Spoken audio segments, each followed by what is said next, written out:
স্বাধীনতার যুদ্ধে কি শহীদ প্রেসিডেন্ট জিয়াউর রহমানের কোনো ভূমিকা ছিল না? উনি কি স্বাধীনতার ঘোষণা দেন নাই?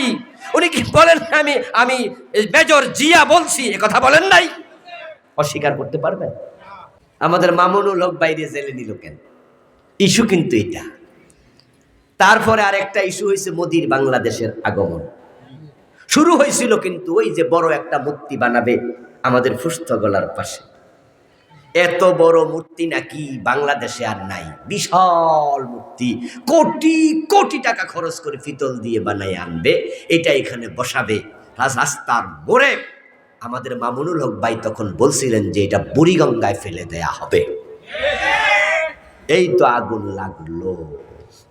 কি আমাদের বাপের মূর্তি বুড়িগঙ্গায় ফেলবা? তুমি কোন হনুরে? ধরো মারো ছোড়ো, প্ল্যান পরিকল্পনা তৈরি।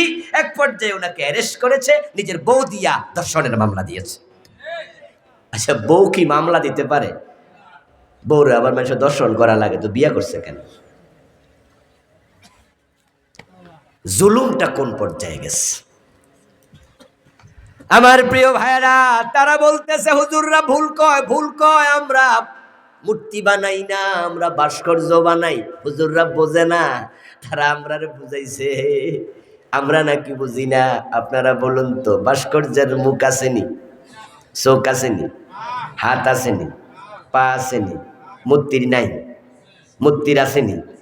তো ভাস্কর্য নামে তারা যে বানাইছে, এগুলা দেখতে কি মূর্তির মতো না অন্যরকম? তো পার্থক্যটা কি? সুদ খায় না, মুনাফা খায়। কিছু মুরব্বী আছে সুদ খায়, জিগাইলে খেপা যায়, কারণ আমি সুদ খাই না, আমি মুনাফা খাই। আবার দরকার হলে নাম চেঞ্জ করে ইন্টারেস্ট খায়, চেঞ্জ করেছে নাম। অন্ধকে হাইকোর্ট দেখিয়েছ, 4000 কোটি টাকা শুধু মূর্তি বানায়া বাংলাদেশে তারা খরচ করেছে। এত মূর্তি বাংলাদেশে আগে ছিল না। তোমাদের বাবাকে আমরা সম্মান করি, বঙ্গবন্ধুকে আমরা সম্মান করি না, কিন্তু জোর কইরা সম্মান আদায় করা যায় না। দেশের টাকা খরচ করে রাস্তায় রাস্তায় মূর্তি বানিয়েছ। অগাস্ট বিপ্লবের পরে বেজ্জতি কারে বলে দেখে ছেড়েছে, তারা দেখিয়ে ছেড়েছে, তোমরা দেখে নিয়েছো। এই মূর্তিগুলার গলার মাঝে রশি লাগায় টান্না টান্না মাটির ফেলছে, দেখেন না আপনারা? চাচা কয় কি গো, ভেকু দিয়া ভাঙছে। আমরা দেখেছি এমন মূর্তি যার মাথার উপরে উঠে প্রস্রাব করে দিয়েছে। আপনারা দেখেন নাই? দেখেন নাই আপনারা? এই বেজ্জতি তো হতো না তোমরা বাড়াবাড়ি যদি না করতা। বাড়াবাড়ি ভালো নয়। সম্মান কখনো জোর করে আদায় করা যায় না। জিয়াউর রহমানের নামে এয়ারপোর্ট আছে, এয়ারপোর্টের নাম ছিল জিয়া আন্তর্জাতিক বিমানবন্দর। তোমার কি এটাও সহ্য হবে না? স্বাধীনতার যুদ্ধে কি শহীদ প্রেসিডেন্ট জিয়াউর রহমানের কোনো ভূমিকা ছিল না? উনি কি স্বাধীনতার ঘোষণা দেন নাই? উনি কি বলেন আমি মেজর জিয়া বলছি, এ কথা বলেন নাই? অস্বীকার করতে পারবেন? হ্যাঁ, কথা হতে পারে উনি বঙ্গবন্ধু থেকে শুনেছেন তারপরে বলেছেন, অথবা বঙ্গবন্ধু নাকি অর্ডার করছে উনি বলেছেন, কিন্তু আমরা বলি না। বঙ্গবন্ধু তো তখন জেলখানায় ছিল, জেলখানা ছিল না?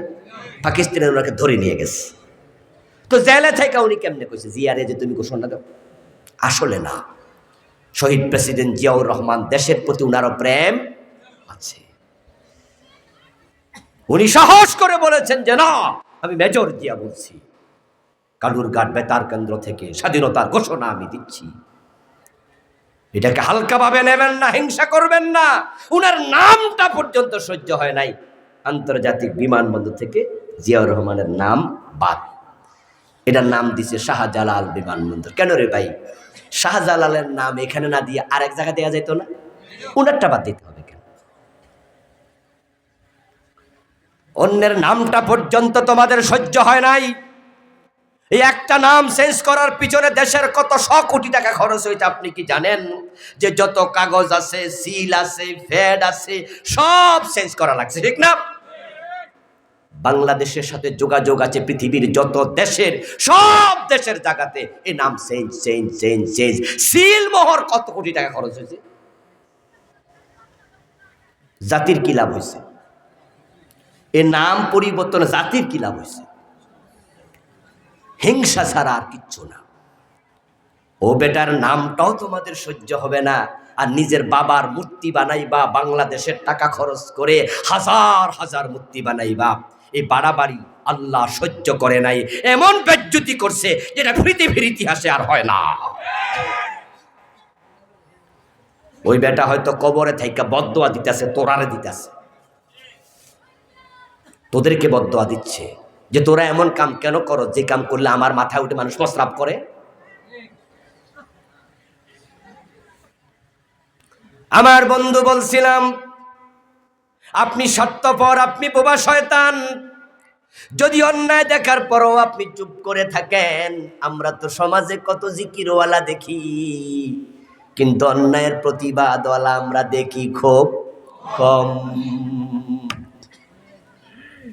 কুনতুম খায়রা উম্মাতিন উখরিজাত লিন-নাস তা'মুরুনা বিল মা'রুফি ওয়া তানহাউনা আনিল মুনকার।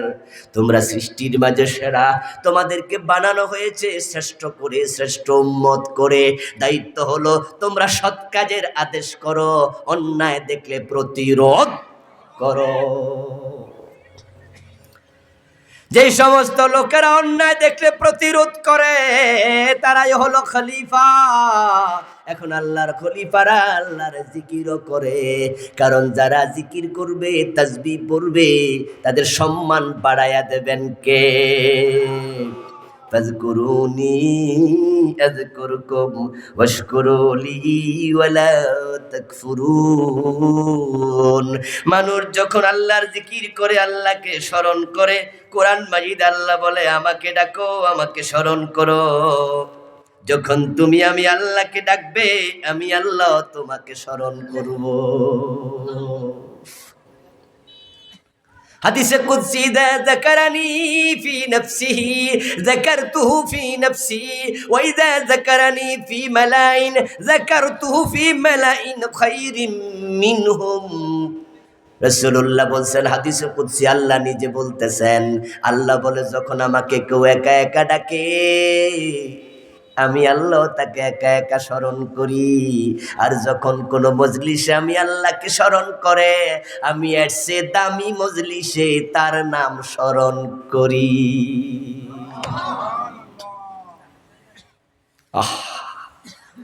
ফেরেশতাদের সামনে আল্লাহ আপনার নাম উচ্চারণ করে, সুবহানাল্লাহ পড়েন।